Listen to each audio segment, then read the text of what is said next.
Selamat pagi dan selamat hari Natal 25 Desember 2024. Puji dan syukur patut kita persembahkan kepada Tuhan karena hanya oleh anugerahnya kita kembali menikmati persekutuan di hari ini. Mensyukuri akan berkat Tuhan, saya mengajak saudara-saudara dan anak-anak yang terkasih untuk membaca dan merenungkan firman Tuhan sesuai bacaan harian Gereja Toraja dari Kisah Para Rasul pasal 6 ayat 1 sampai 7. Sebelum membaca firman Tuhan, mari kita berdoa. Ya Tuhan Allah Bapa kami di dalam surga, jikalau pagi ini kami boleh bangun dengan tubuh yang penuh keberkatan, itu bukan karena kuat dan hebat kami, tetapi semata-mata karena kasih dan kemurahan Tuhan. Terima kasih Tuhan untuk semua kebaikan-Mu bagi kami. Bapa, saat ini sebelum memulai aktivitas kami akan membaca firman Tuhan. Roh Kudus, tolong kami untuk memahami firman-Mu. Berfirmanlah kepada kami, karena kami telah siap untuk mendengarkannya. Ampuni dosa dan kesalahan kami Tuhan. Di dalam nama Tuhan Yesus kami berdoa. Amin. Kisah Para Rasul pasal 6 ayat 1 sampai ayat 7. 7 orang dipilih untuk melayani orang miskin. Pada masa itu, ketika jumlah murid makin bertambah, timbullah sungut-sungut di antara orang-orang Yahudi yang berbahasa Yunani terhadap orang-orang Ibrani, karena pembagian kepada janda-janda mereka diabaikan dalam pelayanan sehari-hari. Berhubung dengan itu, ke-12 rasul itu memanggil semua murid berkumpul dan berkata, "Kami tidak merasa puas karena kami melalaikan firman Allah untuk melayani meja.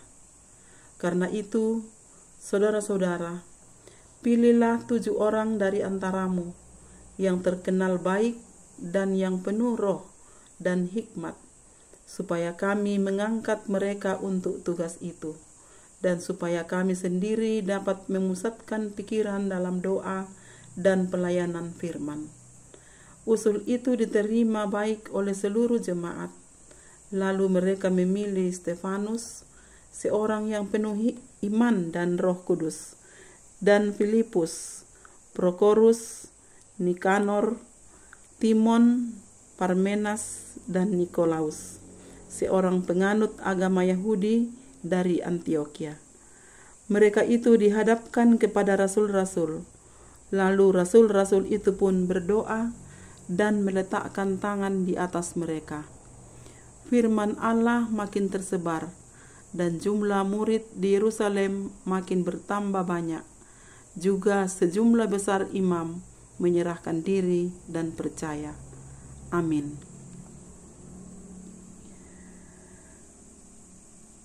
Bapak Ibu yang kekasih dalam Tuhan, dari bacaan firman Tuhan hari ini diberikan tema mengelola masalah secara positif. Saudara-saudara dan anak-anakku yang kekasih dalam Kristus, ketika berbicara tentang masalah, maka pasti yang terpikirkan adalah kekacauan, solusinya bagaimana, apakah semua akan baik-baik saja atau tidak. Dikatakan dalam bacaan kita hari ini dari Kisah Para Rasul pasal 6 ayat 1 sampai 7, bahwa jumlah murid makin bertambah. Namun, rupanya pertambahan itu memunculkan masalah, sebab ada sungut-sungut dari orang-orang Yahudi yang berbahasa Yunani pada orang Ibrani. Hal tersebut terjadi oleh karena pelayanan sehari-hari terhadap para janda orang Yahudi terabaikan. Ayat 1 bacaan kita. Dengan hal ini, para rasul merespon dengan positif sungut-sungut tersebut. oleh para rasul, maka dimintalah untuk memilih 7 orang yang diketahui punya etika yang baik dan penuh roh serta hikmat, agar dapat melakukan tugas pelayanan yang lebih baik dan lebih dirasakan. Ayat 3. Setelah disepakati, maka dipilihlah Stefanus, Filipus, Prokorus, Nikanor, Timon, Parmenas, dan Nikolaus. Ayat 5. Semua berjumlah 7 orang. 7 orang terpilih ini oleh rasul-rasul didoakan dan diutus. Ayat 6.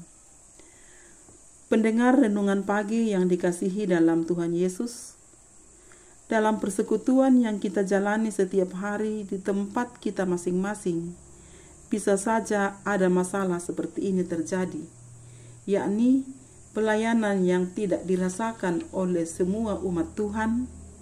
Sekiranya tidak cepat-cepat saling mempersalahkan, namun sangat baik mencontohi tindakan yang dilakukan oleh para rasul dalam bacaan ini.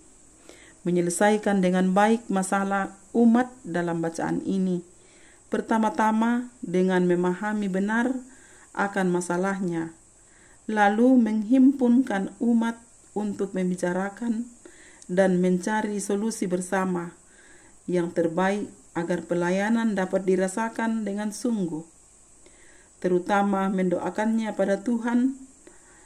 Dalam kehidupan kita setiap hari, bisa saja kita berjumpa dengan persoalan kehidupan, baik masalah pribadi, masalah rumah tangga, masalah di tempat kerja, masalah dalam persekutuan.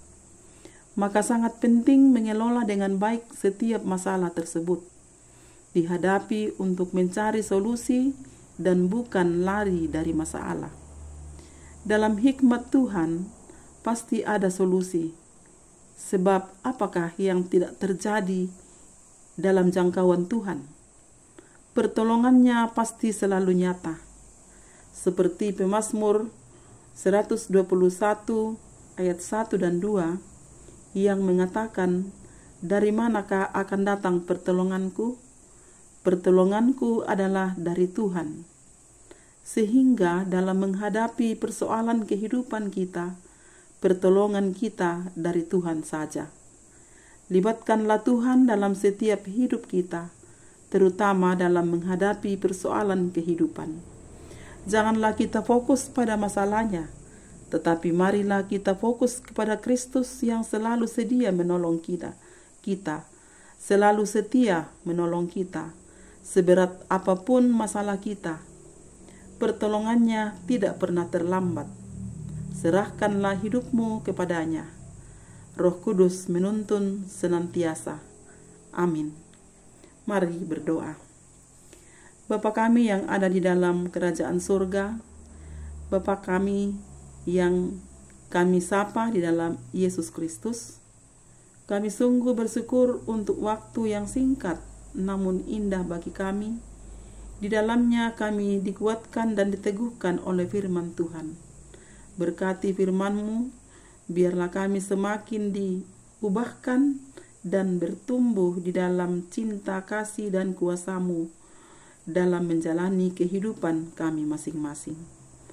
Bapa, kami berdoa untuk saudara-saudara kami dalam kelemahan tubuh.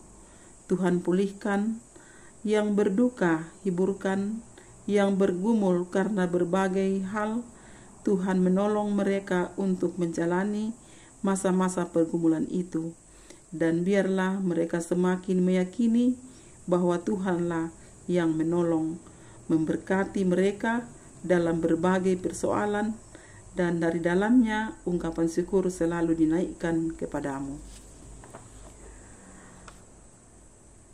Tuhan, kami bersyukur atas kasih setiamu, sehingga kami dimungkinkan untuk merayakan Natal hari ini. Berkati ibadah Natal yang akan dilaksanakan hari ini, biarlah boleh berjalan dengan lancar, dari dalamnya nama Tuhan dimuliakan. Berdoa buat anak-anak kami dalam pertumbuhan, dalam pendidikan, dalam perjuangan untuk mendapatkan pekerjaan. Tuhan, dengarkan doa dan harapan kami semua. Inilah doa kami, inilah kami Tuhan, pakai kami seturut kehendak-Mu.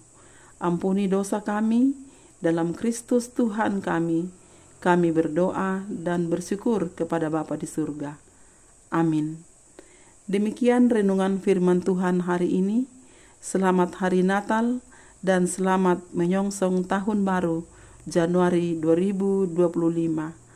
Tuhan memberkati kita semua.